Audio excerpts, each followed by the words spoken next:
شاعر کہتے ہیں کہ گھر کو آگ لگی گھر کے چراغ سے۔ جی ہاں، اسی طرح کچھ لوگ ہیں جو اپنے آپ کو مسلمان کہتے ہیں اور عاشق رسول ہونے کے دعویٰ کرتے ہیں، انہوں نے جو اسلام کو نقصان پہنچایا، میرے خیال میں اتنا کسی یہودی نے نہیں پہنچایا ہوگا۔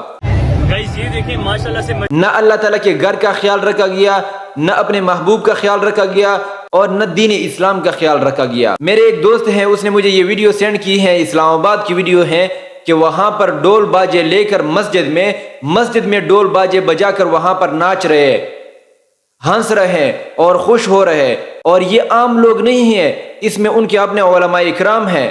کیا ہو رہا ہے؟ میلاد ہو رہا ہے، خوشی ہو رہی ہے، نبی کی آمد ہے۔ اتنے جاہل بنے ہوئے ہیں، اتنے جاہل بنے ہوئے جس کی انتہا بھی نہیں ہے۔ ڈول اور باجوں سے حضور اکرم صلی اللہ علیہ وسلم نے منع کیا ہے، اور پھر آپ کس طرح حضور اکرم صلی اللہ علیہ وسلم کی ولادت پر ڈول بجا رہے ہو، ناچ رہے ہو، اور وہ بھی اللہ کے گھر میں۔ کچھ تو خیال رکھا کرو۔ حضور اکرم صلی اللہ علیہ وسلم نے یہاں تک فرمایا کہ جو شخص مسجد میں دنیا کی باتیں کرتے ہیں، اللہ تعالیٰ اسے رزق چھین لیتا ہے، صرف اور صرف باتیں کرنے سے۔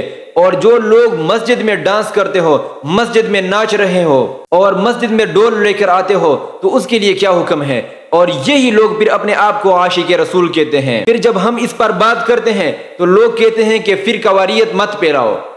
فرقہ واریت ہم نہیں پھیلاتے ہیں، آپ صحیح عقیدے کو دیکھو کہ صحیح عقیدہ کیا ہے۔ پہلی بات تو یہ ہے کہ 12 ربیع الاول حضور اکرم صلی اللہ علیہ وسلم کی پیدائش نہیں ہے۔ آج کل کمپیوٹر کا زمانہ ہے، کسی کمپیوٹر کے ماہر سے آپ پوچھو کہ یہ نکال کر دو ہمیں کہ کیا 12 ربیع الاول کو سوموار کے دن بنا تھا یا نہیں بنا تھا۔ پہلے تو یہ ہے کہ 12 ربیع الاول کو سوموار کا دن بنتا ہی نہیں ہے۔ 9 ربیع الاول حضور اکرم صلی اللہ علیہ وسلم کی پیدائش ہے اور 12 وفات ہے۔ اگر آپ حضور اکرم صلی اللہ علیہ وسلم کی وفات پر خوشیاں مناتے ہیں، یہ تو الگ بات ہے، لیکن پھر اپنے آپ کو عاشق رسول مت کہو۔ عجیب بدعات اور عجیب رسومات ہم نے نکالے ہیں کہ کسی کی شہادت پر ہم خوشیاں مناتے ہیں، ڈول بجاتے ہیں اور ناچتے ہیں، اور یہاں پر حضور اکرم صلی اللہ علیہ وسلم کی وفات کے دن پر خوشیاں مناتے ہیں۔ پہلے تو 12 ربیع الاول کو حضور اکرم صلی اللہ علیہ وسلم کی پیدائش نہیں ہے۔ اگر آپ کہتے ہیں کہ 12 ربیع الاول کو حضور اکرم صلی اللہ علیہ وسلم کی پیدائش ہے تو ٹھیک ہے، آپ کے ساتھ مانتا ہوں، لیکن پیدائش کا مطلب تو یہ نہیں ہے کہ پھر آپ ڈول باجے لے کر آؤ اور جلوس نکالو،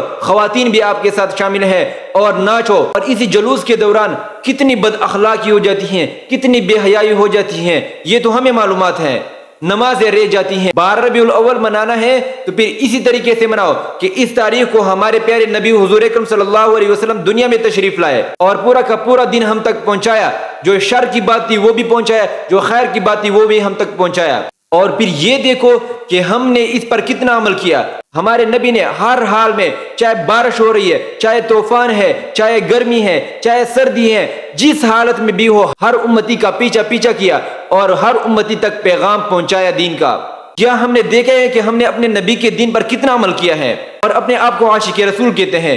عاشق رسول کہنے والوں، پہلے اپنے شکل کو عاشق رسول والی تو بناؤ۔ لباس عاشق رسول والی نہیں ہے، چہرہ عاشق رسول والی نہیں ہے، کام رسول عاشق والے نہیں کرتے ہیں، اور اپنے آپ کو بڑے عاشق رسول کہتے ہیں ہم۔ یاد رکھو، میلاد صحابہ کے دور میں نہیں ہوئی ہے، چاروں خلفائے راشدین کے دور میں نہیں ہوئی ہے، تابعین کے دور میں نہیں ہوئی ہے، تبع تابعین کے دور میں نہیں ہوئی ہے، تو پھر آپ کون ہوتے ہو خوشیاں منانے والے؟ کیا آپ صحابہ اکرام سے، کیا آپ تابعین سے، کیا آپ تبع تابعین سے زیادہ محبت کرنے والے ہو حضور اکرم صلی اللہ علیہ وسلم سے؟